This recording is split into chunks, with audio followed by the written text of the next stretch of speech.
რატომ გაჭიანურდა ავიაბაზარზე არსებული პრობლემების შესწავლა.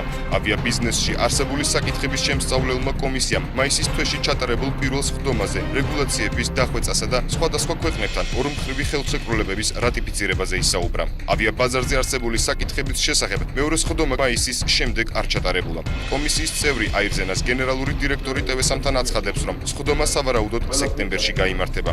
იასე ზაუტაშვილი კომისიის შეკრების გაჭიანურების მიზეზებზეც ამახვილებს ყურადღებას. ჩვენ შეუძლებელია შეხვედრა, მაინც აპრილის პერიოდიდან გამომდინარე და იქიდან გამომდინარე, რომ სახელმწიფო აწარმოებდა მოლაპარაკებებს თურქულ მხარესთან აეროპორტის ოპერატორ კომპანიასთან მიმართებაში. შესაბამისად, საკითხები ისო დარჩება ძველებურად იგივე, რაც დაისვა პირველი სხდომაზე, აქ საუბარი იქნება სატარიფო პოლიტიკაზე, პარიტეტის პრინციპზე, აქ იქნება საუბარი ტიპიკურ პოლიტიკის წინააღმდეგ ბრძოლაზე, რომელიც მნიშვნელოვანია ამ სფეროში.